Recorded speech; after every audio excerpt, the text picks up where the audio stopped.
Afternoon.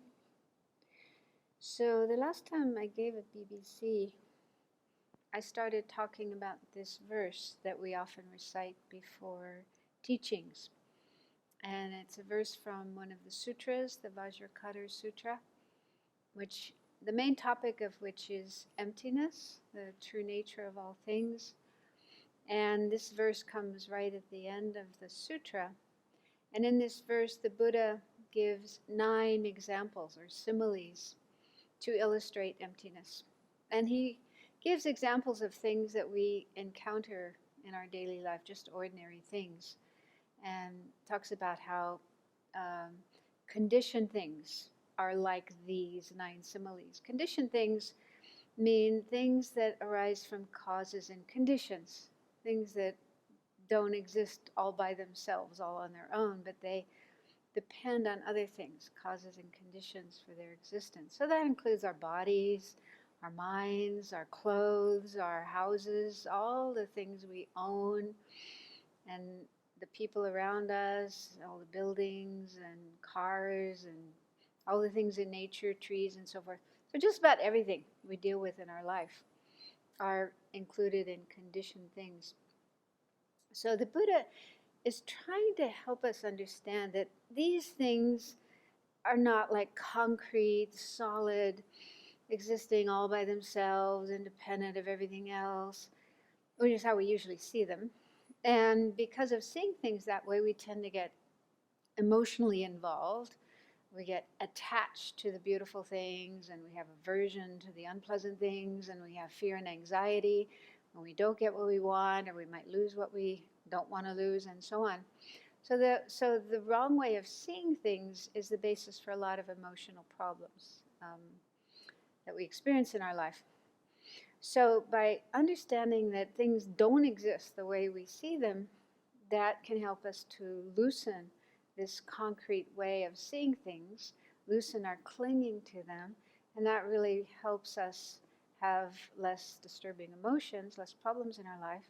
But ultimately, what we're trying to understand is all these things don't exist inherently independently as they appear. And so the first of these 9 similes I started talking about the other day. It's stars. And the way it's normally explained, how stars are an example of conditioned things, it's a little hard to understand, but anyway, they stand for conventional truths, conventionally existing things, as opposed to ultimate truths, which are emptinesses. And it's said that when a yogi, a meditator, who's following the path to enlightenment or to nirvana, so they learn about emptiness, they meditate on emptiness, and eventually they get to where they have a direct, non-conceptual realization of emptiness, like they see emptiness directly in all its nakedness. And it's said that when you have that experience, all conventional things, everything else that isn't emptiness, just vanishes. It doesn't appear anymore. Even your own body doesn't appear. And so stars is a good analogy for that, because stars only appear at night.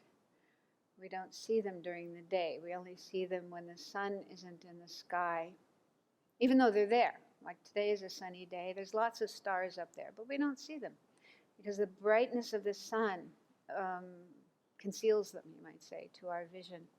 But then when the sun disappears, the sky gets dark, and then we see the stars. So it's similar to what happens with this meditator, the yogi.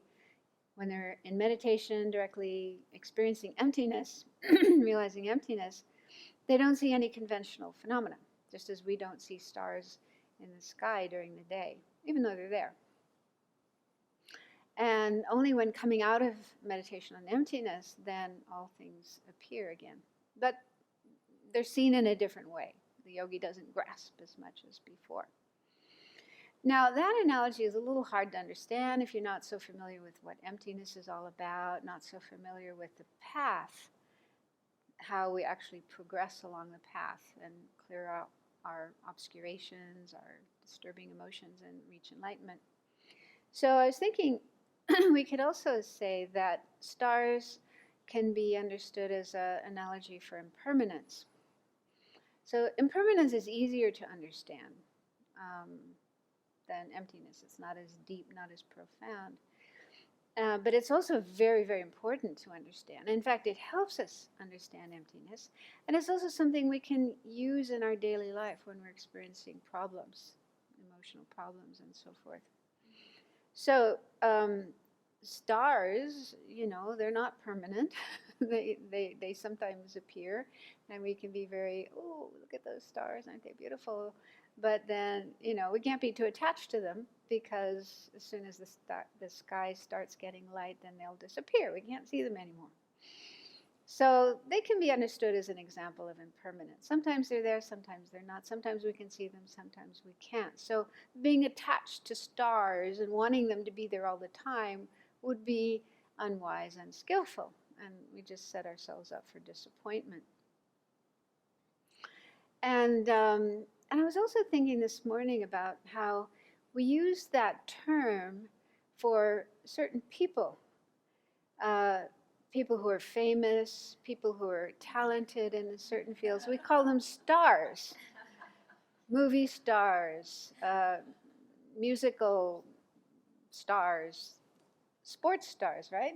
I wonder, why do we use the term, why do we call them stars rather than something else? Suns or moons or clouds. So there's probably a story behind that, but just thinking on my own, I thought it may be because, like the stars in the sky, they kind of shine, they dazzle, they brighten up our lives, which can sometimes be really dull or even bleak or even painful.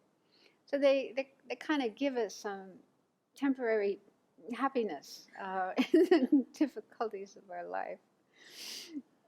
Maybe that's why they call them stars.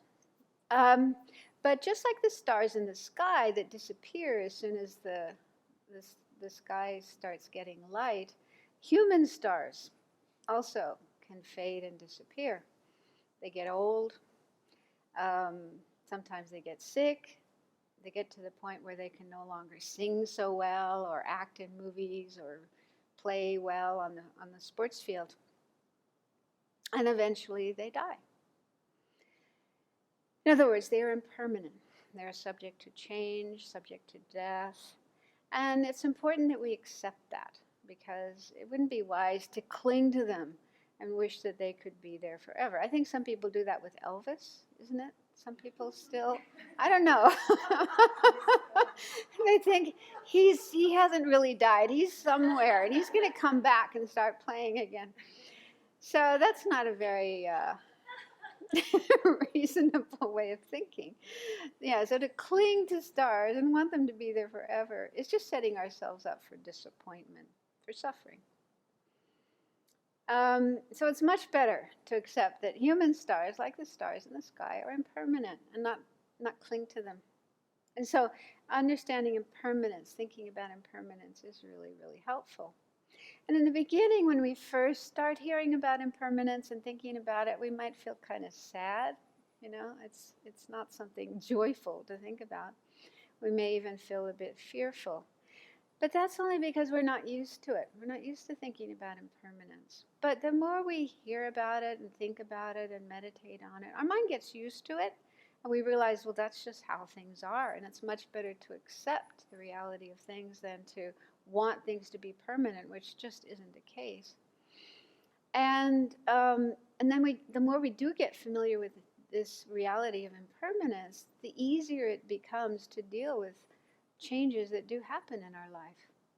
So my guess is that Buddhists who have been hearing about and thinking about and meditating on impermanence probably have an easier time dealing with this current situation of the pandemic and the stock market up and down, because we've been thinking about this. We just know, well, that's how it is in samsara.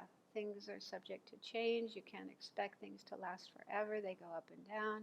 So it probably helps us to be more at ease in accepting these current changes, as opposed to people who've never thought about impermanence before. They're probably freaking out a lot more. So then we can see the benefit of thinking about, meditating on, and getting familiar with impermanence. And impermanence doesn't have to be a sad thing. It doesn't have to be depressing, because it means that bad things are impermanent too. So any problems that happen, like sickness, stock market drops, and all the different difficulties that are happening. And of course, they are difficult, and we do need to take them seriously and do what we can to remedy them, to prevent people from getting sick, take care of those who are sick, prevent it from spreading, and so on. So whatever we can, we do need to do those things. But it is helpful to remember that these things are not going to last forever. And I know many people are thinking about that and talking about that. That after a certain amount of time, maybe a certain number of months or maybe next year, this will be a thing of the past. There'll probably be very few cases of people being sick, dying. We may have found a cure, a vaccine, and so on and so forth. So we'll be talking about this in the past. But then there'll probably be another big crisis eventually. So, that's how it is in samsara. It's one problem after another. So the real solution, according to Buddhism, is to get ourselves out and do what we can to help others get out. So we can use this situation, even though it's tragic, as a lesson, important lesson in a number of ways, to understand the unsatisfactory nature of samsara, the impermanent nature of everything, especially the things we normally rely on for happiness and pleasure, like going on cruises, going on airplanes and visiting wonderful places in the world, going to coffee shops down the road and so on. So, these things are impermanent.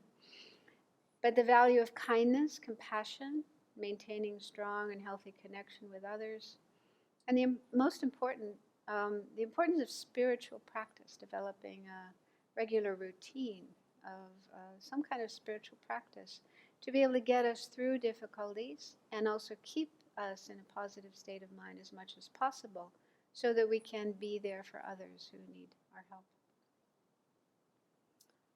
Thank you.